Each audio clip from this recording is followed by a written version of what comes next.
अस्सलाम वालेकुम। आज मार्केट 1525 पॉइंट माइनस क्लोज हुई है और सबसे पहले मैं इसको KSE 100 इंडेक्स को हम थोड़ा सा एनालिसिस कर लेते हैं कि उसकी क्या सिचुएशन है। अगर चार्ट के ऊपर देखा जाए ना तो KSE 100 इंडेक्स इतना ज़्यादा ख़राब नहीं है जितना आप लोग हीट फील कर रहे हैं। इतना कोई स्टॉक मार्केट में प्रॉब्लम नज़र नहीं आ रहा अगर मैं सिर्फ इंडेक्स इसको चार्ट को देखूं, KSE 100 इंडेक्स के चार्ट को। तो इंडिविजुअल कंपनीज जो हैं वो प्रॉब्लम आपके लिए बना रही होंगी, बट अगर मैं इंडेक्स को देखूं तो 1,169,000 पे इंडेक्स है। इतना बुरा नहीं है। 200 की मूविंग एवरेज से भी ऊपर है, 45 की मूविंग एवरेज से भी ऊपर है और स्ट्रगल कर रहा है इस वक्त। आज मैं आपके पास जो आया हूँ सिर्फ मार्केट को या किसी भी स्टॉक को डिस्कस करने नहीं आया, लेकिन उससे पहले मैं एक रिपोर्ट जो हम डेली देखते थे उसको हम देख लेते हैं कि आज की क्या सिचुएशन है। तो कैटेगरी A+ में इस वक्त इमेज है, JVDC है, लॉट केमिकल है, PSX है, TPL है, TPLP है और TPLT है। तो ये कुछ स्टॉक्स चल रहे हैं। और park and field category A में है, TGL है, वेव्स ऐप है, GATM है, वेव्स है। मैंने आपको बहुत दफ़ा कहा है कि मार्केट जैसी भी हो कुछ ना कुछ स्टॉक्स आपको A और A+ में नज़र आते हैं। तो अपॉर्चुनिटीज़ अभी भी अपॉर्चुनिटीज़ ख़त्म नहीं होती। देखिए इस सूरत हाल में भी स्टॉक मार्केट में अपॉर्चुनिटीज़ ख़त्म नहीं होती। तो जब मार्केट थोड़ा सा बेहतर परफॉर्म करेगी तो बहुत सारी अपॉर्चुनिटीज़ आएंगी, आपको परेशान होने की ज़रूरत नहीं है। आज जो मैं 2 टॉपिक्स आपके साथ डिस्कस करना चाहता हूँ, पहला टॉपिक ये है कि पहला और दूसरा। पहला एक तो टॉपिक है कि मल्टी बैगर स्टॉक्स जो हैं वो कैसे आप फाइंड करें, कैसे उनको ढूंढें, कैसे सर्च करें। तो ये सबसे बड़ा जो एक ट्रेडर होता है, जो इन्वेस्टर होता है, वो उसकी सारी ज़िंदगी गुजर जाती है कि मल्टी बैगर स्टॉक्स जो हैं वो मैं कैसे ढूंढूं। मल्टी बैगर स्टॉक का मतलब ये है कि जो स्टॉक्स 10 गुना, 20 गुना, 30 गुना जो बढ़ जाते हैं वो स्टॉक जो हैं वो मेरे पोर्टफोलियो में होने चाहिए, वो नहीं होते। एक तो ये वाला टॉपिक डिस्कस करना है। दूसरी बात, जो मेन हमारा जो एक क्रिटिकल इशू है वो है इंतज़ार करना। इंतज़ार नहीं होता हमसे। देखें स्टॉक मार्केट में इन्वेस्टमेंट आप कर रहे हैं ना, तो आप समझ लें कि अगर आपके अंदर इंतज़ार करने वाला जो है पावर, ये अगर आप में नहीं है, आप वेट नहीं कर सकते, फिर आप स्टॉक मार्केट के लिए नहीं बने। कुछ भी हो जाए आप, क्योंकि स्टॉक मार्केट का नाम ही जो है ना वेट करना है। आपने अपना जाल बिछा के बैठ जाना होता है, उसके बाद वेट करना होता है। अगर आप वेट नहीं कर सकते, आप लॉन्ग टर्म इन्वेस्टमेंट करना चाह रहे हैं, आप शॉर्ट टर्म इन्वेस्टमेंट करना चाह रहे हैं, दोनों ट्रेडिंग्स के अंदर, दोनों टाइप ऑफ ट्रेडिंग्स के अंदर आपको इंतज़ार करना होता है। ठीक है, इंतज़ार करना होता है। किसी भी स्ट्रेटजी को टाइम देना होता है। देखें आप कोई भी स्ट्रेटजी डिप्लॉय करें, आप शॉर्ट टर्म कोई स्ट्रेटजी बनाते हैं शॉर्ट टर्म इन्वेस्टमेंट करने के लिए या शॉर्ट टर्म ट्रेडिंग करने के लिए, या आप कोई लॉन्ग टर्म इन्वेस्टमेंट करने के लिए कोई भी स्ट्रेटजी बताते हैं, तो उस स्ट्रेटजी को की जो खुराक है ना, फीड जो है उस स्ट्रेटजी की फीड है मूवमेंट। अगर तो मार्केट मूव नहीं कर रही अकॉर्डिंग टू, मतलब अगर आप ना मार्केट नीचे जा रही है ना मार्केट ऊपर जा रही है, मार्केट चौपी है, एक ही रेंज में मार्केट मूव कर रही है, तो आपको स्ट्रेटजी रिजल्ट नहीं देगी।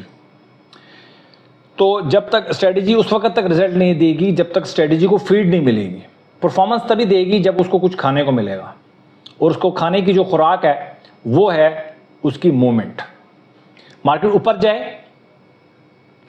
तो उसके बाद ही अंदाज़ा होगा आपको कि यार स्ट्रेटजी आपकी काम कर रही है कि नहीं कर रही, या मार्केट नीचे जाए, दोनों सूरतों में आपको अंदाज़ा होगा कि यार मेरी स्ट्रेटजी काम कर रही है कि नहीं कर रही। अगर नीचे जा रही है मार्केट और आप बाय करके काम करते हैं तो फिर आपकी स्ट्रेटजी ही आपको बचाएगी। तो आपको देखना है कि यार आपकी स्ट्रेटजी ने आपको बचाया कि नहीं बचाया। ठीक है, तो जब तक मूवमेंट नहीं आएगी उस वक्त तक किसी भी स्ट्रेटजी को कामयाब या नाकाम नहीं कह सकते आप। और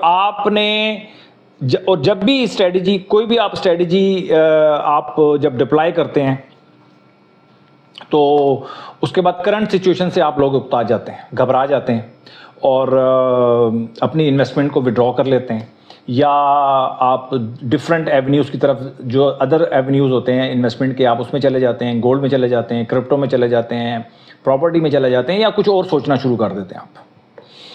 तो सिचुएशन के साथ आपकी स्ट्रेटजी भी बदलती है, सिचुएशन के साथ आपकी सोच भी बदलती है।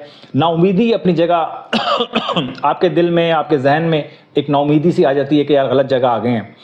और ये सबसे बड़ा प्रॉब्लम, आपने ये जो बड़ा क्रिटिकल इशू है इसको समझने की ज़रूरत है कि आप जब कोई भी स्ट्रेटजी डिप्लॉय करते हैं, एक तो पहली बात तो ये है कि कितने लोग हैं जो स्ट्रेटजी के साथ काम करते हैं। सबसे बड़ा मसला तो यही है कि पहले स्टेप पे लोग नहीं आ पाते। पहला स्टेप है स्टॉक मार्केट में, अगर आपने पैसा बनाना है, इसको बिज़नेस के तौर पे लेना है आपने, तो पहला स्टेप जो आपने लेना है वो है स्ट्रेटजी को बनाना। स्ट्रेटजी आपने लॉन्ग टर्म इन्वेस्टमेंट करनी है, शॉर्ट टर्म इन्वेस्टमेंट करनी है, किस कैटेगरी में आपने जाना है, तो ये सारे के सारे जो हैं ये स्ट्रेटजी में आते हैं। तो ये पहला स्टेप लेना ही जो है वो सबसे मुश्किल काम है। चलें, ले लिया आपने पहला स्टेप, अब उस पहले स्टेप पे खड़ा रहना मुश्किल होता है, फिर आप उतर जाते हैं पहले स्टेप से वापस। बजाय इसके कि आप सेकंड स्टेप पे जाएं, थर्ड स्टेप पे जाएं, आप क्या करते हैं, पहले स्टेप पे चढ़ते हैं और वहीं से फेल कर देते हैं कि यार ये स्टेप भी ठीक नहीं है, यहाँ भी इसमें बड़ी स्लिपरी है, ये बड़ा मतलब ये बड़ी बोर है और ये काम नहीं करेगा, ये स्टेप मुझे वापस हो जाना चाहिए। आप वापस हो जाते हैं। तो जब आप पहले स्टेप से ही वापस हो गए, यानी कि कोई आपने स्ट्रेटजी डिप्लॉय की, इंतज़ार नहीं किया और स्ट्रेटजी चेंज कर ली, स्टाइल चेंज कर लिया या इन्वेस्टमेंट को विड्रॉ कर लिया, व्हाटएवर कुछ भी, तो ये सबसे बड़ा जो चैलेंज है स्टॉक मार्केट में इन्वेस्टमेंट करने का वो यही है कि आप इंतज़ार आपसे नहीं होता। जैसे मैं आपको एक मिसाल दूं, अगर आप डेली टाइम फ्रेम पे काम करते हैं और टीकेटी को ले लेते हैं, तो आप 45 या 45 से नीचे अगर मार्केट 45 की मूविंग एवरेज से नीचे अगर चल रही है मार्केट, तो आपको इंतज़ार करना है। अब वो इंतज़ार 1 महीने का हो सकता है, 2 महीने का हो सकता है, 3 महीने का हो सकता है। अब मार्केट 45 की मूविंग एवरेज से ऊपर जा ही नहीं रही, वो 45 से नीचे मूवमेंट तो दे रही है, कुछ ना कुछ छोटी मोटी मूवमेंट दे रही है, बट वो 45 की मूविंग एवरेज से नीचे दे रही है, वो आपके किसी काम की नहीं है।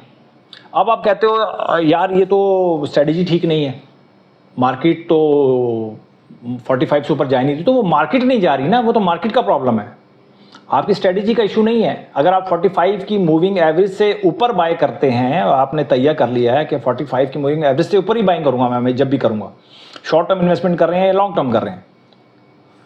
अब अगर मार्केट 45 की मूविंग एवरेज से ऊपर नहीं जा रही और आपकी बाइंग नहीं हो रही, तो इसका मतलब ये नहीं है कि आपकी स्ट्रेटजी काम नहीं कर रही, वो मार्केट परफॉर्मेंस नहीं दे रही। जब मार्केट परफॉर्म नहीं कर रही तो फिर आपको कैसे प्रॉफिट हो जाएगा, ये मुझे समझ में नहीं आती। फिर आप रैंडम बाइंग शुरू कर देते हैं, नीचे जाती है बाइंग कर लेते हैं, फिर थोड़ा सा ऊपर जाती है सेलिंग कर देते हैं, फिर और नीचे चली जाती है मार्केट, फिर परेशान हो जाते हैं। तो कहीं ना कहीं फिर आप फंस जाते हैं, या किसी दूसरे को देख लेते हैं जो बहुत ही ज़्यादा टाइट रेंज में काम कर रहा है, 1% आधा % पे प्रॉफिट पे काम कर रहे हैं लोग, उनको देखते हुए फिर आप उनसे इंस्पायर हो जाते हैं और फिर आप अपनी अच्छी खासी जो है वो ठुकाई करवा लेते हैं।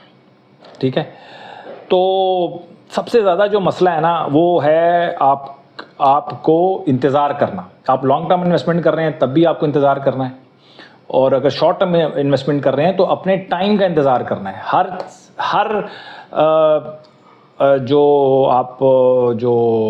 हर कैटेगरी के जो इन्वेस्टर्स के लिए अपना उसका एक टाइम है, उस टाइम पे ही आपने बाइंग करना है, सेलिंग करनी है, उसके लिए तो टाइम दरकार है और आपके पास टाइम नहीं है। आप कहते हैं यार मेरे पास टाइम नहीं है इतना, तो अगर आपके पास टाइम नहीं है और आप इंतज़ार नहीं कर सकते तो फिर स्टॉक मार्केट आपके लिए नहीं बनी, फिर कोई और बिजनेस जो है वो आपके लिए बना है, उसको आपको देखना पड़ेगा। ठीक है, तो अगर आपका सेटअप बन रहा है तो आपको ट्रेड करनी है, और अगर सेटअप नहीं बन रहा तो ट्रेड क्यों करनी है। सही है, तो जैसे अब हम देख लेते हैं, जैसे फ़र्ज़ कर लें अटक रिफाइनरी है। ठीक है, अटक रिफाइनरी डेली टाइम फ्रेम पे 45 की मूविंग एवरेज से ऊपर है। इसमें जब भी आपको अभी थोड़ा सा नीचे आ गया, 2 दिन से नीचे आया है, बट ये एक अच्छी मोमेंट दे रहा था, उसके बाद वो नीचे आना शुरू हुआ। जब वो नीचे आना शुरू होगा तो ऑटोमेटिकली आपकी बाइंग नहीं होगी, इंतज़ार करेंगे आप, करते रहेंगे अनटिल अनलेस कि जो मार्केट है अटक रिफाइनरी अपनी 60 की RSI जब तक क्रॉस नहीं करेगा, उस वक्त तक आप देख लें 6 फरवरी 2026, आप समझ लें 6 फरवरी 2026 के बाद इसने अपनी जो 60 की RSI है 2 से 3 दफ़ा ही क्रॉस की है। बस 2 से 3 आपकी एंट्रियाँ होनी थी, आप निकल जाने थे स्टॉप लॉस के साथ, ज़्यादा लंबा फंसना ही नहीं था आपने इसमें। ठीक है, तो एक तो ये वाला इशू है, इसके ऊपर आपको काम करने की ज़रूरत है। और इसके बाद अच्छा जी, इसके बाद क्या करना है आपने, multibagger stocks. Multibagger stocks भी इसी, ये चोली दामन का साथ है। ये जो मैंने पहला पॉइंट बताया और दूसरा जो पॉइंट बताया, ये चोली दामन का साथ है। अगर आप इंतज़ार नहीं कर सकते, आपके पास, आपके अंदर इतना डिसिप्लिन नहीं है, इतना पेशेंस नहीं है, तो मल्टी बैगर स्टॉक्स आपके पोर्टफोलियो में ज़िंदगी भर नहीं आ सकते। वजह उसकी ये है कि देखें, आप मल्टी बैगर स्टॉक का मतलब ये होता है कि आप लेते हैं, फ़र्ज़ कर लें आपने बाइंग की, बाइंग करने के बाद आपको 50% प्रॉफिट हो गया, और उसके बाद फ़र्ज़ कर लें एक स्टॉक आपने लिया 10 रुपये का, 10 रुपये के बाद वो 15 रुपये हो गया, तो आपको मतलब 50% प्रॉफिट हो गया। इसके बाद वो 20 रुपये हो गया, तो 100% प्रॉफिट हो गया। तो आप क्या करेंगे, आप 15 रुपये पे 13, 14, 15 रुपये पे सेल कर देंगे। अगर उसने जाना है 100 रुपये पे, उसने जाना है 200 रुपये पे, तो आप होल्ड तो कर ही नहीं रहे। 10 का स्टॉक 15 का बेच दिया कि आपको डर होता है कि यार ये दोबारा 10 रुपये हो जाएगा। तो ये डर और खौफ जो है, अगर आपके दिल में ये डर है, खौफ है, तो फिर कभी भी ज़िंदगी में मल्टी बैगर स्टॉक्स आप अपनी भूल जाएंगे। कभी भी आप मल्टी बैगर स्टॉक्स हर इन्वेस्टर के पोर्टफोलियो में आता ज़रूर है, बट वो निकल जाता है। तो आपकी स्ट्रेटजी ही बेसिकली मल्टी बैगर स्टॉक को होल्ड कर सकती है, इसके अलावा कोई तरीका नहीं है। मल्टी बैगर स्टॉक्स, ये याद रखिएगा कि आज जो अगर कोई स्टॉक 20 रुपये का है और अगर उसने 200 रुपये होना है, किसी को नहीं पता भाई, किसी को नहीं पता कि उसने 200 रुपये होना है। इवन जो कंपनी में लोग काम करते हैं, उसके फाइनेंस में काम करते हैं, उनको नहीं पता होता कि यार हमारा स्टॉक इतना परफॉर्म कर जाएगा। ये डिमांड एंड सप्लाई का मामला होता है। इसमें ठीक है, फंडामेंटल्स का भी कुछ रोल होता है, बट हर अच्छे फंडामेंटल्स वाले स्टॉक्स जो हैं वो मल्टी बैगर स्टॉक्स नहीं बनते। तो मल्टी बैगर स्टॉक आपको होल्ड करना पड़ेगा। अगर 10 वाला स्टॉक है, वो 20 रुपये हो गया है, 100% प्रॉफिट हो गया, अब आप उसको सेल कर देंगे तो निकल जाएगा। अगर वो 200 रुपये जाना है उसने, तो उसके लिए तो आपको स्ट्रेटजी बनानी पड़ेगी कि यार मैं कैसे स्टॉक्स को होल्ड कर सकता हूं अप टू 200%, 300%, 500%, 1000%। अगर आप ये देखते हैं कि स्टॉक मार्केट में स्टॉक्स जो हैं वो 500% प्लस हो जाते हैं, 1000 प्लस भी चले जाते हैं, 1500% भी चले जाते हैं स्टॉक्स, बट आप तो होल्ड नहीं कर सकते उसको। तो आपने अपनी पावर को बढ़ाना है। स्टॉक मार्केट का प्रॉब्लम तो नहीं है। स्टॉक मार्केट में स्टॉक्स आते हैं जो कि 500%, 1000% बढ़ जाते हैं, आपके पास नहीं होते वो, इसलिए कि आपके पास होते हैं लेकिन आप निकल जाते हैं 10%, 15%, 20%, 50%, तो खैर बहुत ज़्यादा बता दिया मैंने। तो 50% भी आप उसमें से नहीं निकाल पाते, जिसमें से कैपेसिटी होती है 500% की। तो उसके लिए तो आपको बहुत स्ट्रिक्ट किस्म की जो है वो करनी पड़ेगी, ट्रेलिंग करनी पड़ेगी। अगर 100% अगर एक चीज़ में प्रॉफिट हो गया है तो आपको ट्रेल करना पड़ेगा। ट्रेल का मतलब ये है कि नीचे वेट करना पड़ेगा कि यार ये 100% अगर एक स्टॉक बढ़ गया है तो मैंने 60% या 70% पे ही जाके सेल करना है, उससे पहले सेल नहीं करूँगा। तो वो 30% ऊपर का जो कुशन है आपको छोड़ना पड़ेगा अगर आप अगले 200%, 300, 400, 500% पकड़ना चाहते हैं किसी भी स्टॉक में। तो फिर आप बोलोगे कि यार इस तरह तो फिर सारे स्टॉक तो नहीं जाते। तरीका यही है भाई, तरीका यही है कि एक स्टॉक को कम से कम 100% तक जाने दें। ये लॉन्ग टर्म इन्वेस्टर की बात कर रहा हूँ मैं, क्योंकि शॉर्ट टर्म वाला तो ये काम नहीं कर सकता। तो जो मल्टी बैगर स्टॉक्स हैं वो जो लॉन्ग टर्म इन्वेस्टर है वही पकड़ सकता है। और पकड़ने का मतलब पकड़ा तो जाता है शेयर, लेकिन जब वो परफॉर्म करता है उस वक्त आपके पास नहीं होता। तो उसका तरीका यही है कि कम से कम 100% किसी भी स्टॉक को परफॉर्म करने दें। 100% जब आपको प्रॉफिट हो जाए उसके बाद आप उसका नीचे स्टॉप लॉस लगाएं कि मुझे 100% प्रॉफिट नहीं चाहिए, मुझे 60% प्रॉफिट चाहिए, मुझे 70% प्रॉफिट चाहिए। अगर तो वहां से आपकी किस्मत में वो नीचे आके टच करके निकल जाता है फिर आपकी किस्मत, लेकिन ज़्यादातर चांसेस में 30% तक स्टॉक्स नीचे मूव नहीं करता कि 100% आपको प्रॉफिट हो जाए, उसके बाद वो 30% डाउन हो जाए। 30% स्टॉक, ऐसा स्टॉक डाउन नहीं होता। अगर हो भी जाता है फर्ज कर लें, तो दोबारा आपकी मूव बने, आपने स्ट्रेटजी ऐसी बनानी है कि दोबारा अगर वो बढ़ता है तो मेरी दोबारा बाइंग हो जाए। तो ये सारा आपने ये पूरा काम करना पड़ेगा। ये मल्टी बैगर स्टॉक को पकड़ने का तरीका जो है ना, इसके लिए आपको अलग से ही एक सिस्टम रखना पड़ेगा, एक अलग ही निज़ाम रखना पड़ेगा। अलग तो हो नहीं सकता। मसला ये है कि आपने 10 स्टॉक्स लिए हैं, 10 में से क्या पता आपको कौन सा मल्टी बैगर बनने वाला है। तो 10 के 10 स्टॉक्स पे ही वो आपको वो जो है स्ट्रेटजी वो आपको लगानी पड़ेगी। तो इसका मतलब एक अलग से एक अकाउंट खोलना पड़ेगा, अलग से एक कैपिटल आपको देना पड़ेगा कि यार ये कैपिटल मैंने सिर्फ मल्टी बैगर स्टॉक्स ढूंढने में ही ये वाला मेरा अकाउंट लगेगा। ये वाली स्ट्रेटजी जो मल्टी बैगर स्टॉक ढूंढने वाली स्ट्रेटजी है वो अलग बनानी पड़ेगी आपको। तो उस स्ट्रेटजी के हवाले से हम कुछ वीडियोस बनाएंगे और तो फिर तभी ये काम चलेगा। ठीक है जी। तो मल्टी बैगर स्टॉक्स ध्यान में रखें कि मल्टी बैगर्स अगर आपने स्टॉक्स को पकड़ना है, मल्टी बैगर स्टॉक्स को पकड़ना है तो आपको एक अलग से एक अकाउंट खोलना पड़ेगा। उसमें आप अपना कैपिटल रख दें और उसमें एक स्ट्रेटजी आपने लगानी है बड़ी स्ट्रिक्ट किस्म की। वो मैं आने वाले दिनों में मल्टी बैगर स्टॉक्स को पकड़ने की स्ट्रेटजी को मैं करता हूँ, डिज़ाइन करता हूँ। और तो वो मैं आपके साथ डिस्कस करूँगा। वो स्ट्रेटजी आपने डिप्लॉय करनी है उस अकाउंट के ऊपर, और हर स्टॉक जो स्टॉक आपका आता रहेगा आपकी पोर्टफोलियो में, आपने वो वाली स्ट्रेटजी के मुताबिक ही उसको ट्रीट करना है, तभी आप मल्टी बैगर स्टॉक्स पकड़ सकते हैं। ठीक है जी। ये था थोड़ा सा, मैंने कहा आपको इस मार्केट में एक आपके साथ मुलाकात हो जाए। बहुत दिन हो गए हैं, आपसे वीडियो नहीं बनाई थी। ईद पे भी मैं वीडियो नहीं बना सका। आपको उम्मीद है आपकी ईद अच्छी गुजरी होगी। मौसम आजकल गर्म है तो अपना ख्याल रखें।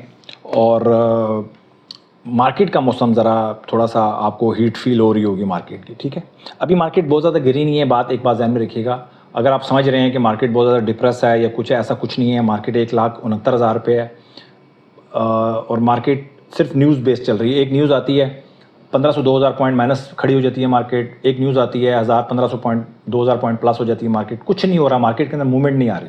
ठीक है, तो अगर आप शॉर्ट टर्म इन्वेस्टमेंट करना चाहते हैं तो वो एक आपका जो एक क्राइटेरिया बना हुआ है, उसी में आजकल स्टॉक्स निकलते हैं। ऐसा नहीं है कि स्टॉक्स नहीं निकलते। आप इसी में देखें ना, JVDC बड़ा, इमेज है, लॉट केमिकल बड़ा, तो TPL, TPLP, तो ये सारे स्टॉक्स जो हैं वो इसी मार्केट के अंदर ही इसी मार्केट के अंदर से ही मूव किए ना। ठीक है जी। TPLP तो खैर अभी बढ़ रहा है। TPL को देख लें।